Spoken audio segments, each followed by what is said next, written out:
Most people think ancient trade was simple. Goods for goods, spices for silver, timber for grain. Merchants crossing the sea, bargaining honestly, everyone walking away richer. But that story collapses the moment you open a Phoenician ledger, because the Phoenicians weren't selling products, they were selling permission. They understood something no empire had learned yet. Whoever controls access controls survival. The world remembers empires, Rome with its legions, Egypt with its monuments, Greece with its philosophers and gods. But before any of them dominated the Mediterranean, three small port cities quietly rewrote the rules of power: Tyre, Sidon, Carthage. They conquered no territory.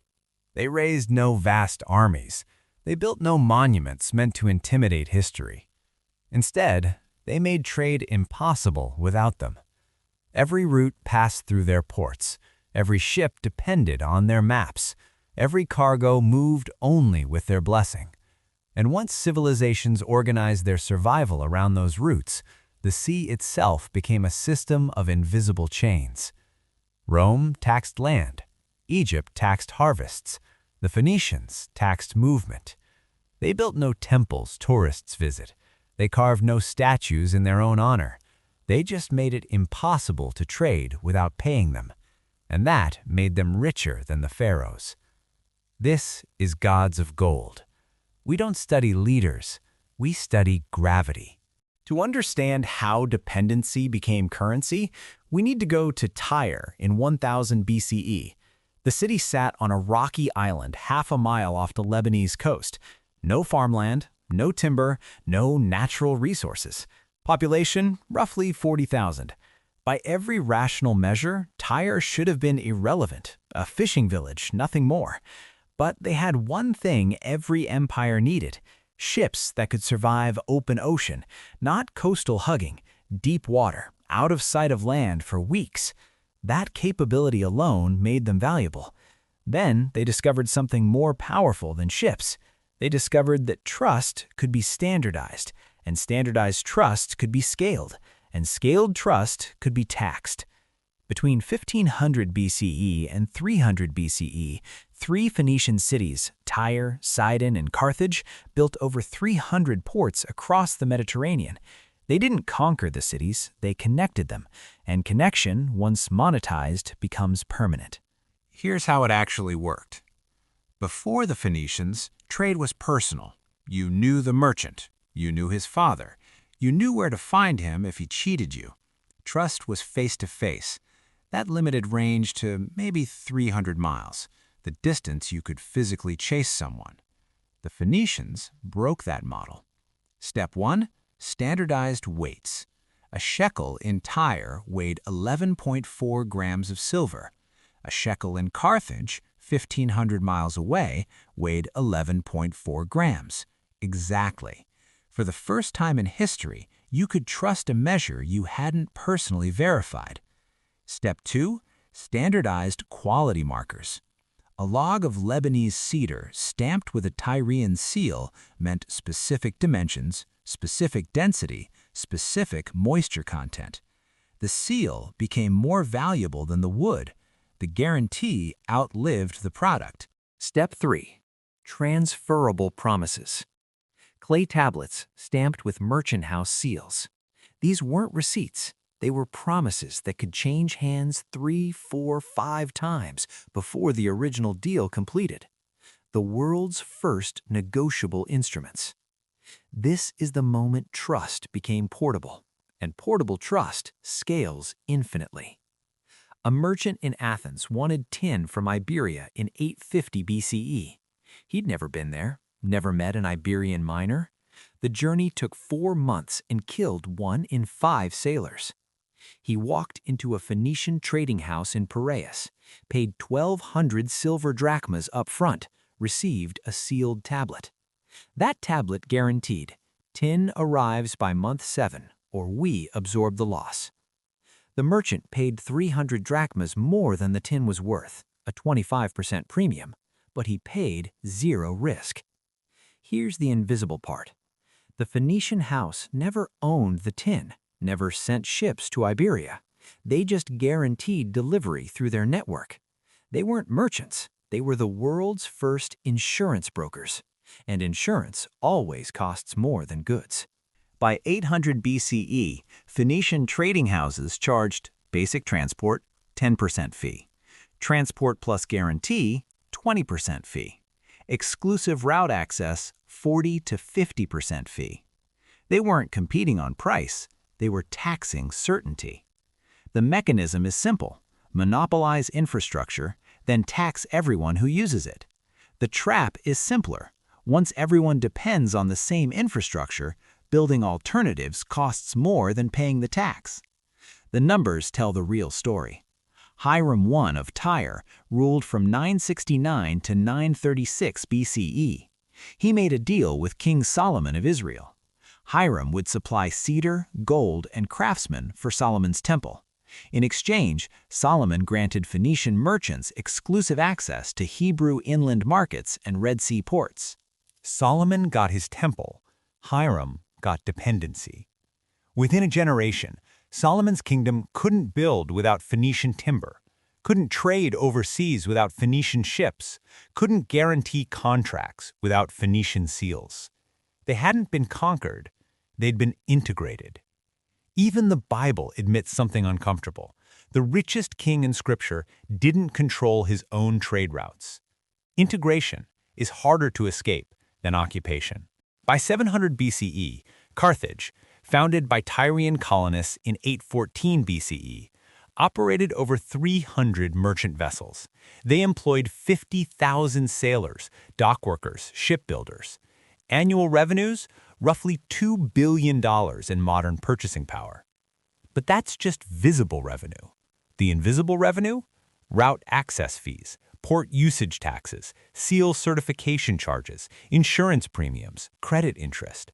The Carthaginian Senate tracked 47 different types of transaction fees, 47 ways to tax a handshake. They didn't hide the fees.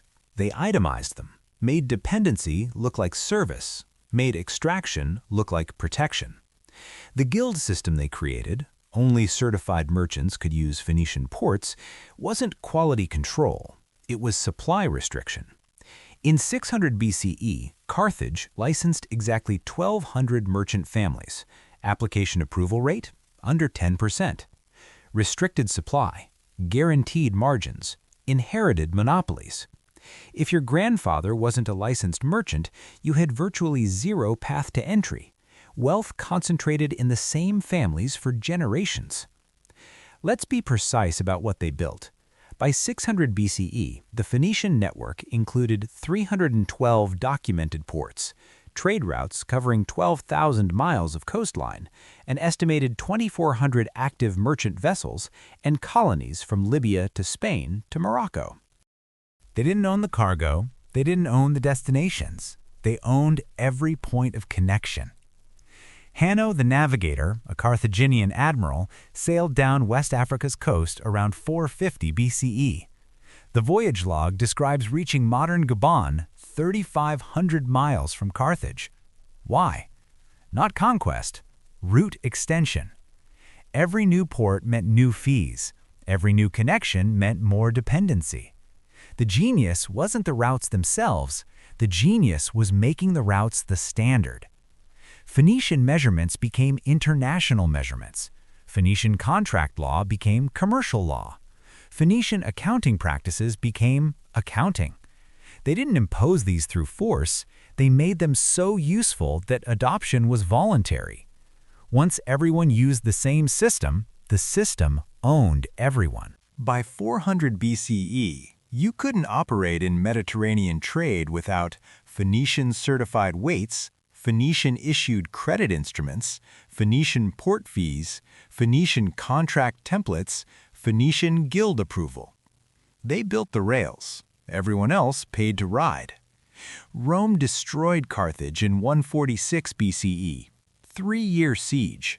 When Roman soldiers finally broke through, they burned the city for 17 days straight, killed or enslaved 150,000 people, allegedly salted the earth.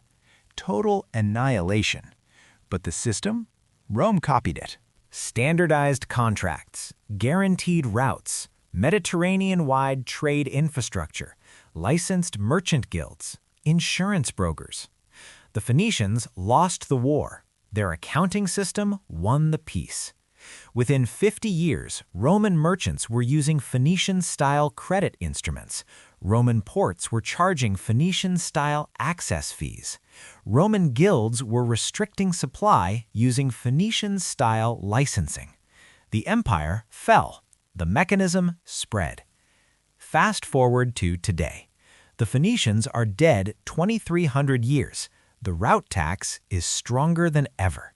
In 2023, 3 shipping companies, Maersk, MSC, and CMA CGM, control 46% of global container traffic.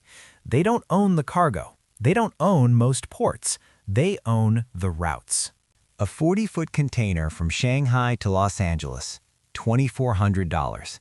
Actual fuel and labor costs? Roughly $800. The rest?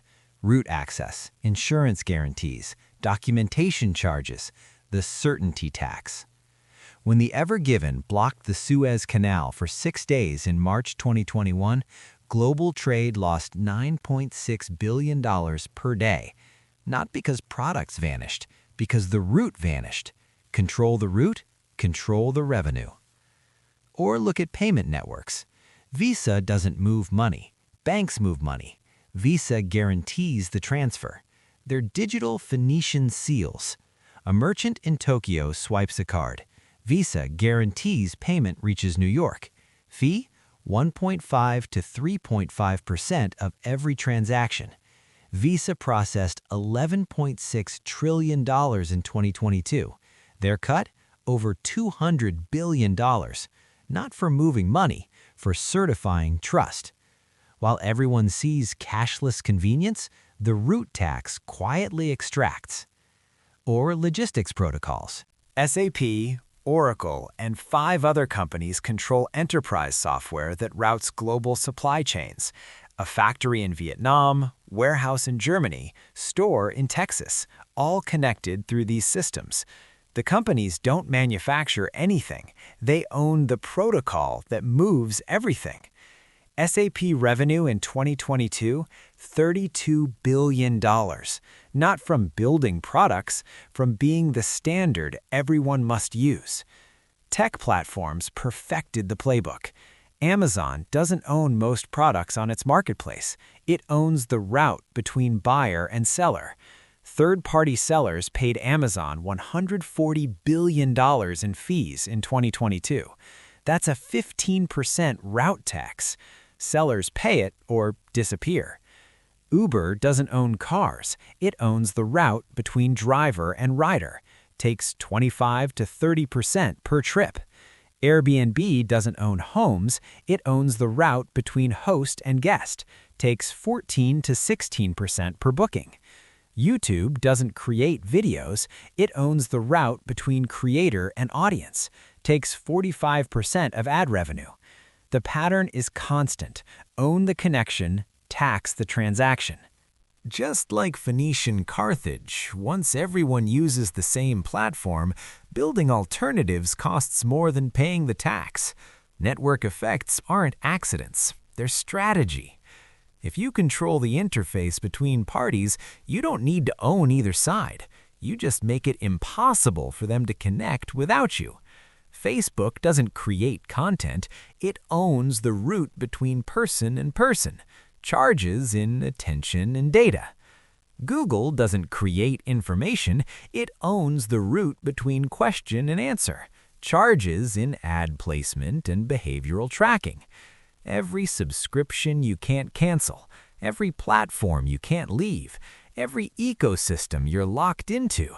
That's not innovation. That's Tyre in 800 BCE with servers.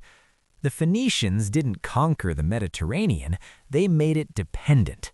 And dependency, once monetized, never reverses. You don't need an army when every transaction flows through your network. You don't need territory when you control the routes. You don't need monuments when you own the invisible infrastructure everyone needs to survive. They called it trade. The ledger calls it what it was, the world's first platform monopoly. The first route tax, the first dependency trap. Rome thought destroying Carthage ended the threat, but you can't burn down an idea, especially an idea that makes people rich. The mechanism survived because it works. Build the rails, make them the standard, tax everyone who uses them, restrict supply, inherit the monopoly. Every port became a platform, every platform became a tax, every tax became permanent. The books are closed on ancient Tyre, but the route tax is still running in every shipping lane, every payment network, every digital platform on Earth. The ships are bigger, the fees are digital, the principle is identical. The receipts are everywhere, you just have to know how to read them. This is Gods of Gold. Before people believed in kings, they believed in gold.